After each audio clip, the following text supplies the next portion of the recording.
The losses keep piling up for electric car maker Tesla, but the company's top officer says he's confident the second half of the year will bring a positive cash flow. Now that would be welcome news to state taxpayers who have invested millions on Tesla's solar factory in South Buffalo. News 4's Luke Moretti has more on the future of Tesla and Solar City.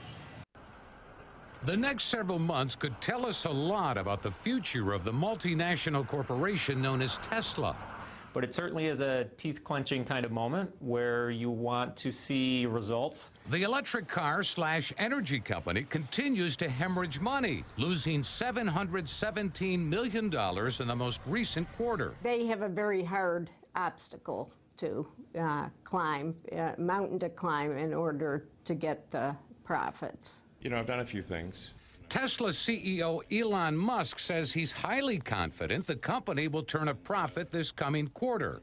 But some analysts believe it all depends on how many Model 3 automobiles the company can make. These next 2 quarters and 3 quarters, you should really say, are going to be very important for Tesla as a company as a whole, and thus Solar City. Solar City, Tesla's subsidiary, is more of a localized concern because of questions about its sprawling Riverbend factory site in Buffalo. In a partnership with Panasonic, solar cells and panels are manufactured at the facility. The operation has been up and running for more than a year. They are committing to ramping production up in the Buffalo area. However, as we have seen them miss marks in the past, it's questionable as to whether or not that will take place. A great deal of state taxpayer money, $750 million, was spent to build and equip the Buffalo factory. It's known as the crown jewel of Governor Cuomo's Buffalo Billion Initiative. It's a generous subsidy package that comes with some strings. For example, Tesla could get hit with penalties as much as $41 million for every year the company whiffs on job creation targets. Around 1,400 jobs in Buffalo after 2 years, and 5,000 jobs in New York State after 10 years. There is things that are happening on the Solar City side, but it does feel kind of like an afterthought. Stephen Elwell, Vice President of Level Financial Advisors in Amherst, thinks the Solar City venture is a bit of a risky play. We don't know 5, 10, 15, 20 years from now how it's going to play out. But if Tesla is able to execute not only on the car side, but the Solar City side, and if they're able to work those in conjunction, then it could be a huge reward for Western New York and the state. On the other hand, UB School of Management professor Kathleen Nesper says success on the car side doesn't come with guarantees for Solar City. Solar City is the vast majority of Tesla's debt. And the fact that the automotive business, if that would succeed, it does not necessarily mean that the Tesla Energy would succeed. The company has never turned a profit in its 15-year history. Tesla reported that it had around $2.2 billion in cash on hand as of the end of June. If you extrapolate that out and you say, if I have $2 billion in cash and I keep losing $700 million, I really have only got a couple of quarters to go here. Now, you could always borrow more, although the market probably wouldn't like that. You could sell more stock, although current investors probably wouldn't like that because they'd be diluted. Or if you're Tesla's CEO, you could cryptically tweet the possibility of taking the company private at $420 per share. That's precisely what Elon Musk floated earlier this month, prompting a flurry of reaction from analysts and inquiries from the Securities and Exchange Commission. And while there are plenty of hurdles to clear, not the least of which involves financing such a move, you wonder where this would leave Solar City. I wouldn't expect there to be an effect on the Solar City aspect of this if they go private. In fact, you maybe could make the argument that if they're private, they might have a little more leeway to further invest in Solar City without Wall Street being worried about making the Model 3 as fast as possible and as profitably as possible. Whatever happens, investors are counting on Tesla to turn a profit, and soon. If they don't, then the Wall Street and investors are going to hopefully become more skeptical. If Tesla can execute on their game plan with the cars and Solar City, then long run it may pay off for Western New York and New York taxpayers, but we still need to see that proof. Now, according to Empire State Development, Tesla is in compliance with its promised milestones and financial commitments to New York State. The agency tells News 4 that the ramp-up for production is well underway, with more than 600 people hired. In a statement, Tesla maintains that it continues to meet hiring goals in line with agreements both with the state and in the city of Buffalo. Now, Tesla's CEO Elon Musk says he won't take the company private after hearing from shareholders. That is one uncertainty that's been cleared up, but the company has other challenges like making a profit. And tonight, News 4's Luke Moretti continues looking at the future of the car and energy company, especially Solar City right here in Buffalo. there it sits, the giant Solar City factory in South Buffalo. The vast majority of the facility is not being used. State Assemblyman Ray Walter had a chance to see the facility from the inside. When we're looking at where is Tesla's focus, it is not on the solar business right now. It's clearly on the car side.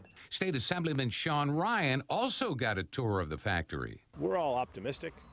We all want this to work, but we really want Tesla to really put their shoulder into this factory. There's a lot on the line, a $750 million state subsidy package for the building and equipment. In exchange, Tesla hits job creation targets over the next several years. 1,400 plus jobs in Buffalo by April 2020 and 5,000 workers in the state after 10 years. If those targets aren't met, the state can hit Tesla with liquidated damages. Sound like a good deal? This was a bad idea from the start. E.J. McMahon is with the Empire Center for Public Policy in Albany. He thinks there are better ways to spend taxpayer money. If we're going to go borrow $750 million for some capital purpose, it should be for things like roads and bridges, not for a factory for some profit-making or hope-to-be profit-making company.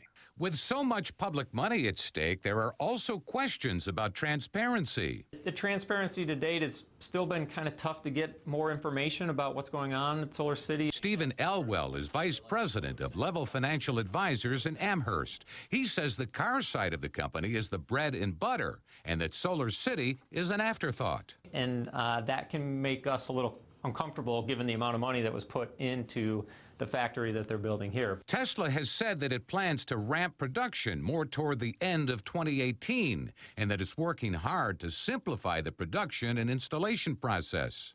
Empire State Development, the state agency overseeing the project, says more than 600 people have been hired and that Tesla is in compliance with its promised milestones and financial commitments. Anybody should be able to go on to the state website, type in, whatever project they want, and find out all the information that's available to them. But if you check the project status on the state's Buffalo Billion website, you get 3 sentences, including this: hundreds of people are on the job at the plant. When you basically agree to hand the keys to a $750 million factory to a publicly traded private company, why would you expect complete transparency? Do you worry about transparency in terms of knowing, or the public knowing, with this huge investment, what's going on over there? Yeah, I do worry about transparency, and it seems the company as a whole has a real model of secrecy. And I invite Tesla to open those factory doors, to let the taxpayers, through the media, to see what's happening in there. I don't think there's anything to hide.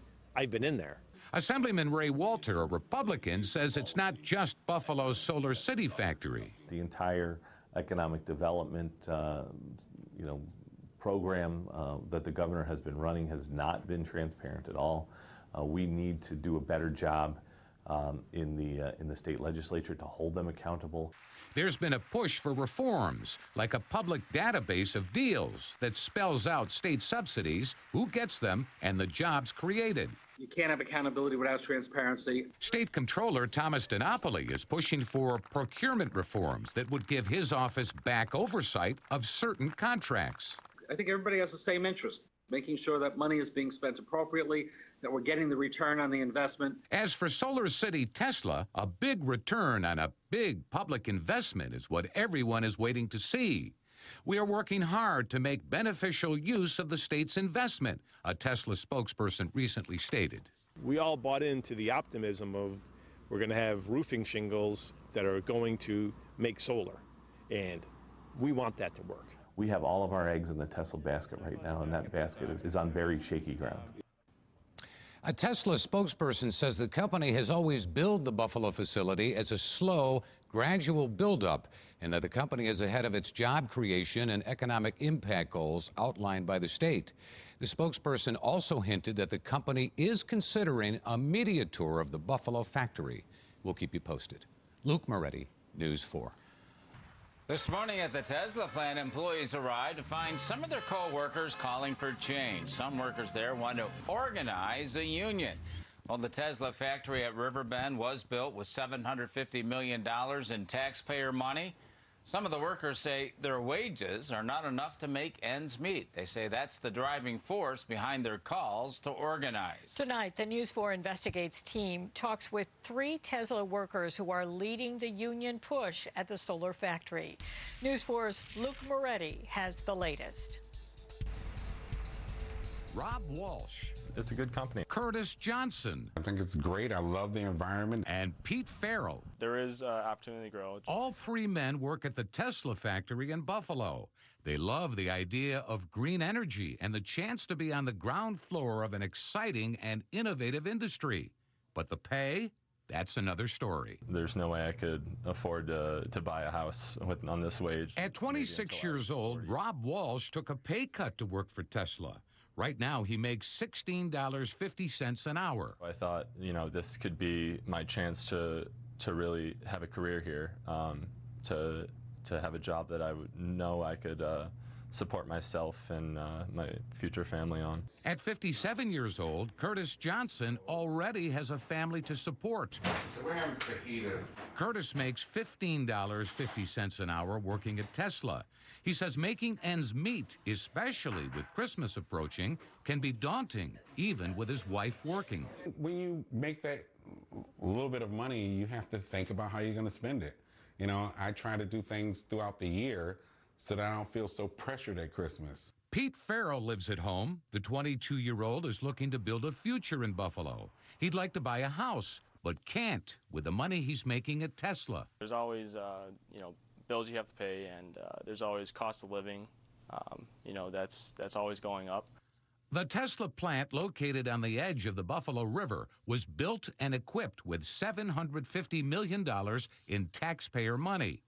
Politicians and community leaders celebrated the initiative with the promise of good-paying jobs in the Queen City, a reason for a new generation of workers to move and stay in the area. Tesla was more than just a state-funded renovation project. Linnea Brett, an organizer with the Clean Air Coalition, questions whether promises made are promises kept when it comes to the Tesla initiative.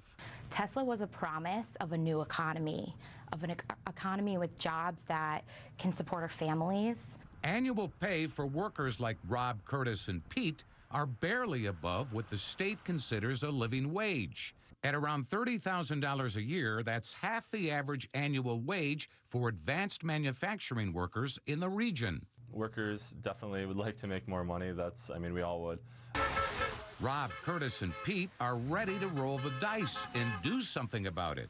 They're helping to organize the workforce at Tesla with hopes of bringing in the United Steelworkers and International Brotherhood of Electrical Workers.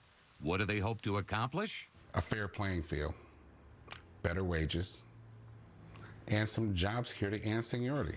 Critics say the state did not require of Tesla or any other Buffalo Billion recipient labor neutrality agreements, which means the employers agreed to maintain a neutral position to unions.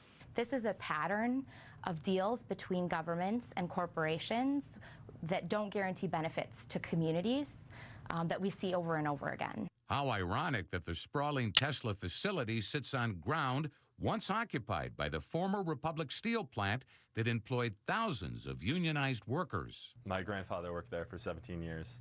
and he was a steelworker. That property is definitely sacred ground. I think it's time to bring the union back to that facility. And what sort of a response are they expecting from Tesla? The response we're expecting from the company is to be supportive. I don't expect much. I mean, I have no idea what the response would be. If history is any indicator, unionizing at this colossal solar panel and roof manufacturing facility could be met with a chilly reception. Since 2011, the National Labor Relations Board has fielded at least 20 complaints from workers who accuse Tesla in California of coercing, intimidating, and retaliating against them for attempting to organize. It's definitely a risk, but I think the reward will outweigh the risk if we can get this done, because these people deserve to take care of their families. They deserve not to struggle. According to the Labor Department, New York State has the highest percentage of union membership in the entire country. And Buffalo, the city of good neighbors, has always been known as a big blue-collar union town. You live in Buffalo, you know, so you can't walk around and not see somebody that hasn't worked in a union. Linnea Brett of the Clean Air Coalition sees this as an opportunity for Tesla and Buffalo to show the rest of the country what a green economy could look like. If we have a renewable sector that has organized workplaces where workers are given fair wages, they have job security, they have all of the protections of a union contract, that's for everyone. We need living wages. We need where people can take care of their families. So I'm willing to stick my neck out first on the chopping block to say, hey, we need this. We need this for our families. Now, Tesla argues that it provides a highly competitive wage and reviews salary and wages against benchmarks every 6 months. Now, in response to some of the workers wanting to organize, a company spokesman telling us a little bit earlier this afternoon, today's demonstration consisted almost entirely of groups outside of Tesla, not Tesla employees. And ultimately, it's up to our employees to decide if they want to be unionized. While we will never please everyone outside of Tesla, we have an unwavering commitment to providing a great workplace for our employees. I'm sure there's much more to come on this. This is not the last time we're going to hear about this subject. I think this is going to be an ongoing story for quite some time, Luke. I think you're right. All right. We'll keep you posted. All righty. Now, we want to thank you, Luke, and our coverage you can find complete on our News 4 app and on our website, WIVB.com. Now, still ahead at 6. Good.